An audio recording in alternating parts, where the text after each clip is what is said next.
I have two questions, and perhaps you can choose which ones to answer or not to answer. I guess my first question would be for Hannah and Niamh. You answered some of that, but could you say again, what are the advantages for your institutions, right? And I understand the long-term vision and so on, but how are you having these conversations with the people who have different roles in your institutions and who might not already believe in the more fundamental vision, but are worried about next year and the year after, and the sort of short and medium-term vision? And the second question I would ask is if any of you would like to comment on how this is playing out in different countries. Either specific different countries, different politics, political context, higher education context, but also in the sort of international level and in the context of a internationalized science system that is both internationalized and very unequal across countries and institutions in complex ways. Okay, maybe I'll start. Is this mic working okay? Excellent. Okay. So thinking about the advantages for our institutions. So the London School of Economics has a global reputation. It is recognized as one of the leading institutes for social sciences in the world. And it has very ambitious strategies around education for global impact, research for the world, things like that. So it really is intrinsic to how LSE sees itself to want to make the biggest possible impact with what research is going on. And what better way to do that than by having an open access press that is following the same kinds of principles as the wider university? I wish, in a way, that Sarah Worthington here was right now. Sarah is our chair of LSE Press. She would be the academic lead, where I'm leading on the professional services side. But she has, I think, a great vision for what she wants this press to do. She wants academically rigorous content, peer-reviewed, all those things, well-referenced, all those things you would expect of a publisher, but also written in a way that is engaging and likely to have an impact and result in lots of different types of people reading it, policymakers, all those sorts of things. That is very, very much in keeping with how LSE operates and how it thinks itself. So, I mean, I don't actually have a huge challenge at LSE with making the argument to our Pro-Vice Chancellor for Research, because she's completely on board. She absolutely recognises the value of a press in doing exactly this. What can be harder is explaining why a university press isn't going to make a profit. And that's not, I don't have to make that case to Susanna because she understands. But for other senior figures, you do have to explain, well, it's actually not about making money back for the university. It's about these goals that we're trying to work towards and what we're trying to achieve. Mm-hmm. Thanks, yeah. I think at Essex, we have quite a different situation. I guess for us, a lot of the benefits of Diamond Open Access are less tangible, and that's kind of the main problem that we have. But I think that there are benefits that we could see and that we do see in terms of supporting Diamond Open Access generally and Diamond Open Access as a concept. Allows more people to publish their work openly. It allows new different business models to develop and new ways of getting work out there, which can ultimately promote more bibliodiversity and is better for kind of EDI reasons, equality, diversity, inclusivity, all of those kind of things. And it's these issues that we need to get more people engaged with and get them to look beyond kind of the finances of it. On the kind of university press side that Niamh was just talking about, we have had conversations at Essex and within Eastern Arc, which is Essex, Kent, UEA and Sussex, about a press. And we've kind of gone round and round in circles about this for quite a few years now. And we always manage to persuade ourselves out of it because the kind of for two reasons. One is having to pay to have this press, but the second is why would our researchers actually want to publish with that press? And I think that will always be the kind of first hurdle for these kind of university presses of actually getting people to want to publish there and make it a name for yourself. Yeah, I don't know that. Caroline, I know that you have to get a flight. So did you want to go next? I mean, are you okay for time? I'm probably okay for about 15 minutes, and then I'm afraid I'm going to have to just absolutely. Run. You can just mic drop. What question shall I address? Go, just pick a question. So Eileen Joy, hello, wish I could see you, from Punctum has asked about prestige, and a really interesting question that I do get asked a fair amount, which was to do with if the Open Library of Humanities is focused on flipping existing journals and not booting up new journals, aren't we in danger of reproducing the existing systems of prestige? Yes. Yes, we are. I mean, Martin and I were relatively open from the start about the need for the OLH to be taken seriously. At the time when we launched, that, you know, it hadn't been proven that a Diamond Open Access publisher could work, and many colleagues are relatively conservative in their behaviour. And so it was really important that we had to be taken seriously as a publisher. So we did various things to establish ourselves as prestigious, but various things that you should do if you want to be the best publisher in terms of kind of the quality, the technological preservation, the robustness of your protocols and frameworks, the fact that you're compliant with all of the current open access requirements and so on. But yeah, I mean, I guess what I would say is that now I'm finding that journal editors contact me to talk about flipping or wanting to apply, because we don't accept everybody who applies because there are too many journals wanting to become Diamond, which is really exciting. The problem is there is not enough money, and whilst the OLH is sustainable, it is sustainable at a nice steady growing pace of about 3 journals a year. I can't afford more than that, so we have to grow slowly.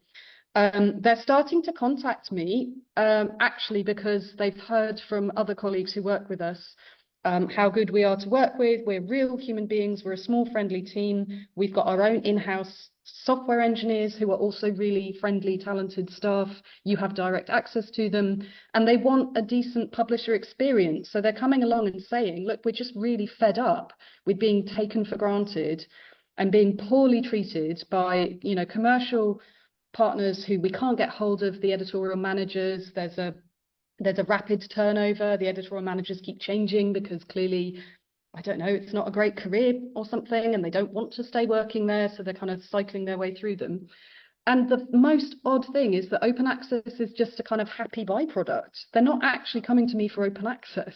They're pleased about it, but they're coming to me because they want a decent academic publisher with integrity. Which I think says a lot about the state of the publishing system right now. To return to the point, Eileen, about prestige, you're absolutely right. I mean, yes, we do need this kind of support at all levels. The OLH can't fix all of the problems. Of course we can't. None of our individual organisations is going to fix this kind of complex global challenge, and that's why bibliodiversity is so much to be celebrated. I'm happy focusing on really high quality content because it grabs headlines, it grabs attention, it moves through academic networks, and it is working, and it is accelerating the pace of change. If I find myself in a position in a few years' time where we do have sufficient funds, I will happily change the criteria and start talking to other people about proposals. But I'm not prepared to jeopardize a sustainable growth model, which the OLH is currently on. So, you know, if research funders want to talk.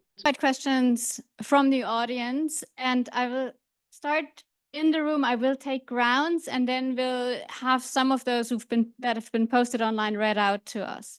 Anyone would like to raise a question? If you were willing to say your name and your affiliation, we're always glad to know who we're talking to and could follow up later. Yes. You press the button.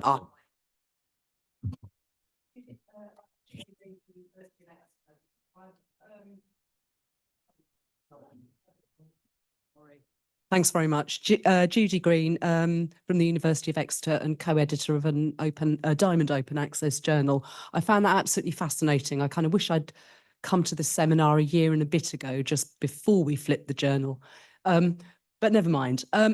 Really technical question on redistributing the library subscriptions and the call for cutting a few subscriptions and making people unhappy. Have commercial publishers made that really difficult by bundling subs Because I'm just thinking of our zombie journal that we've left behind, but presumably I won't name the publisher. It's not just selling that title, it's selling a bundle. Will I start on that one? Yeah. Can we have a few more questions? Because people have been thinking, I'm sure. Could you read 2 or so that have been posted online?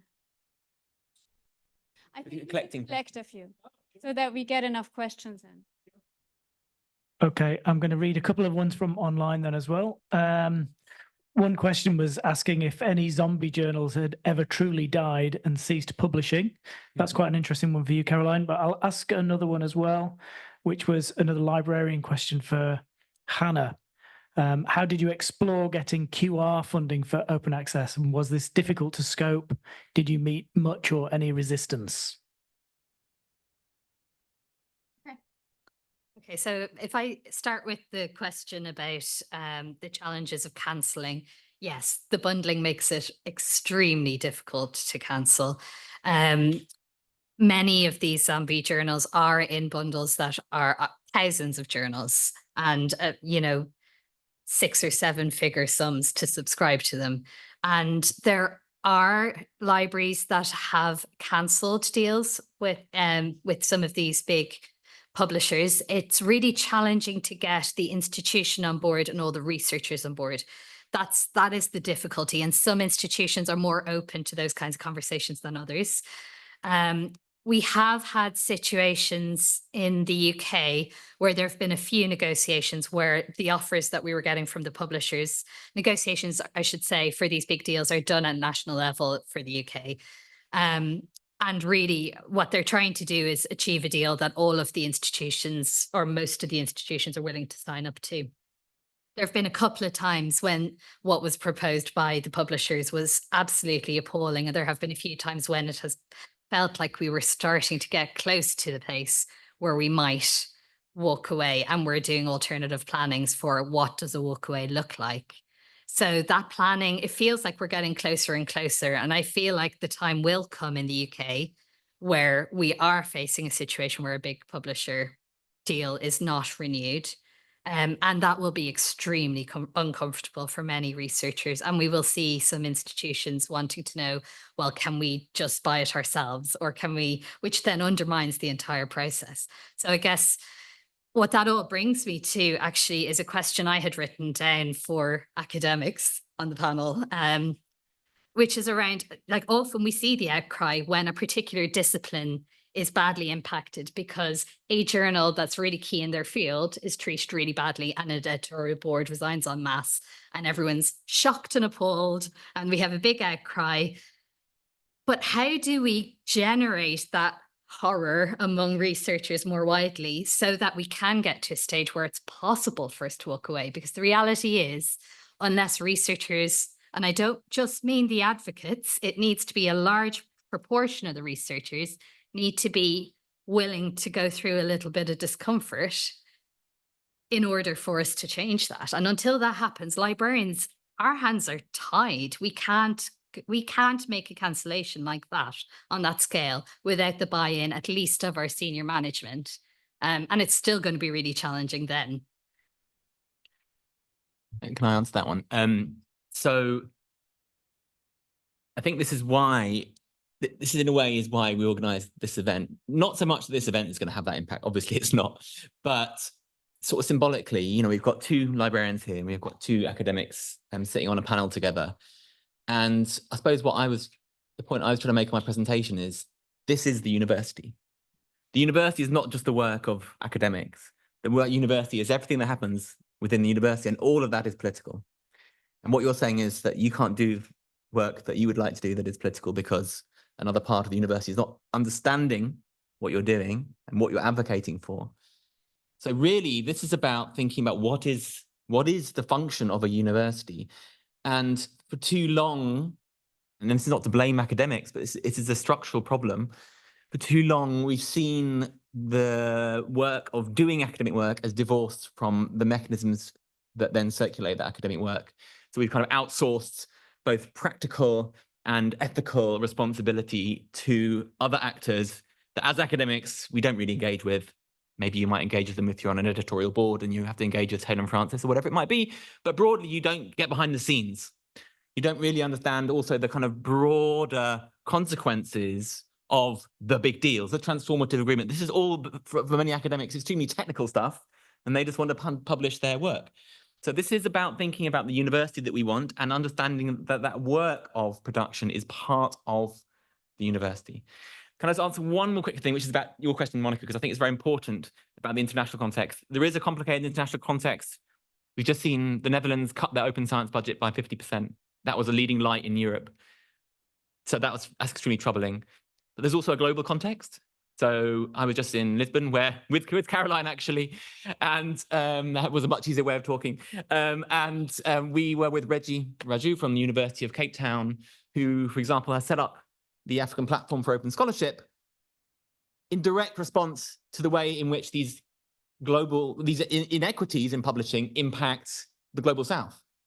So there is that broader context as well. We're not just here talking about UK academics, we're talking about academics in a diverse range of contexts who can't publish their own work because they can't pay to publish their own work. They can't read the work about their countries that they are doing research in. They can't access the data. They know more sometimes than the Western researchers who are imported into their context to do research. This is the point that a colleague made in Lisbon. So yeah, there is this global context, and this is also a part of that discussion about what is the global university context that we want to create and sustain. And that does mean building relationships between different parts of the world, between librarians in different contexts, academics in different contexts, publishers in different contexts. And we are trying to do that very much so. I'll be in Cape Town in December. I was in Cape Town in February. Those networks are actually starting to form. Can I pop in? I'm sort of above you guys. There's a really big Zardoz-like head. Sorry. I just wanted to follow up from what Niamh was saying about the how do we reach different academic communities? How do we kind of grow this movement? I think, Niamh, if I've heard you correctly, I would say it does feel, from my perspective, like we are quite close to a tipping point with the diamond flipping. I appreciate not all of us are journal publishers, and you know, there are many excellent open access book publishers.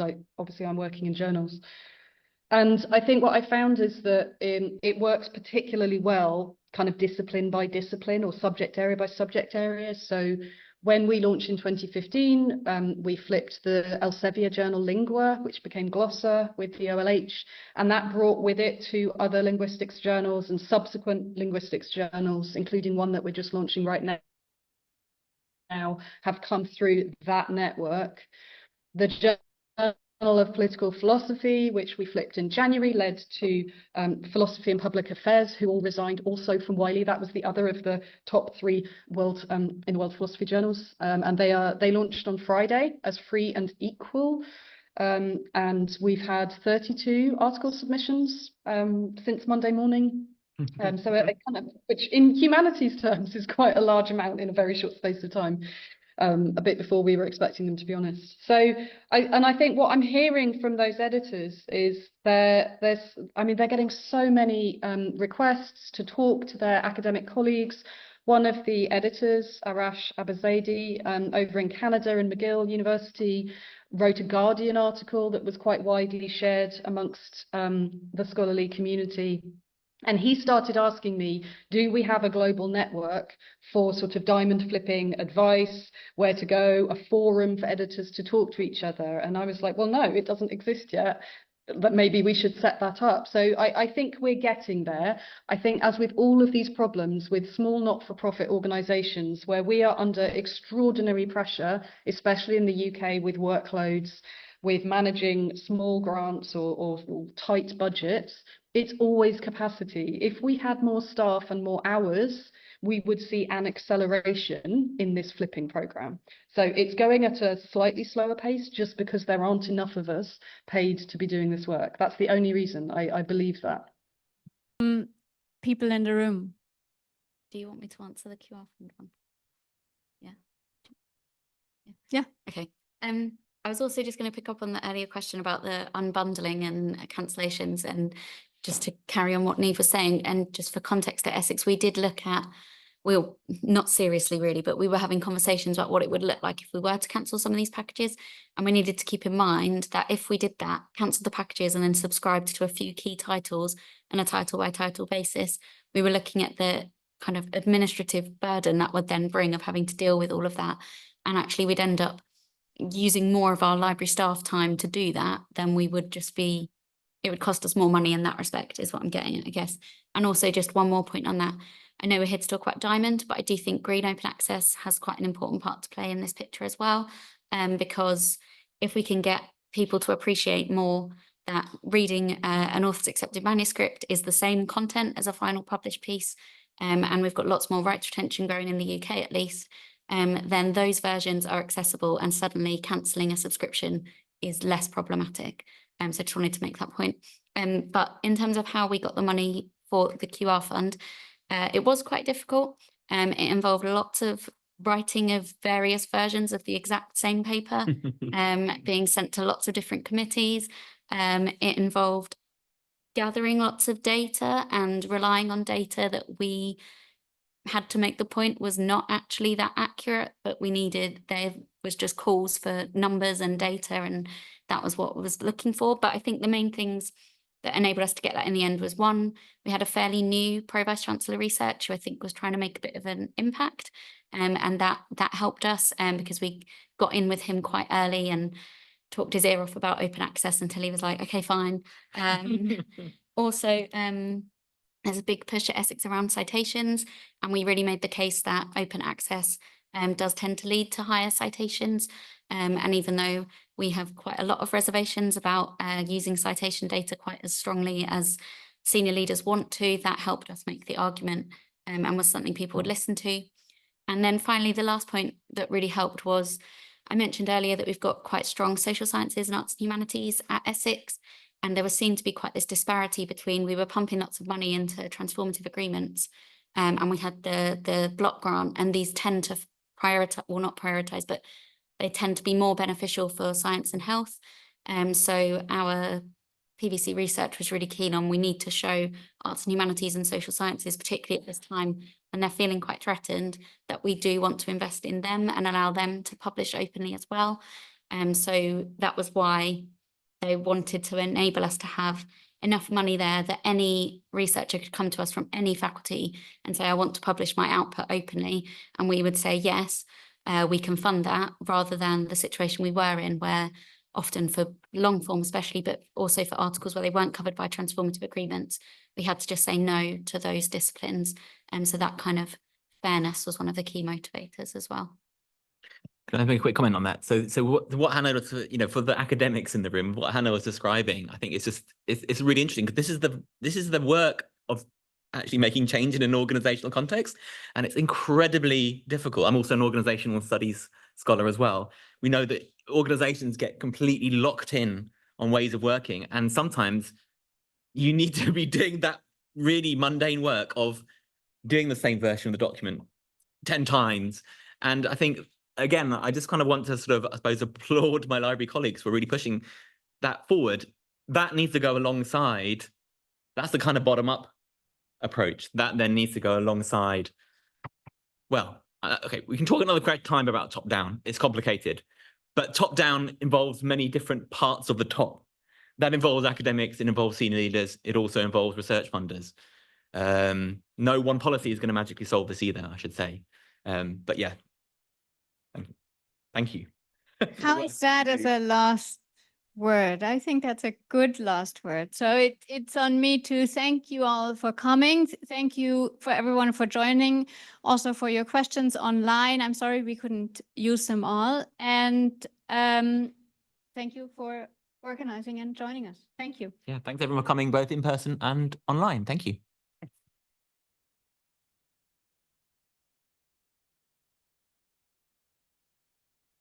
And those that are here in person, there is a drinks reception outside. I'm not going to promise that it's bounteous, given that we're in a higher education crisis, but we can eke it out as best we can. And also, yeah, have a look at the poster, and there's various things, books and so on the stand outside. Come talk to us. We're very happy to know who you all are. I can see some of you. I know some of you already. Thank you.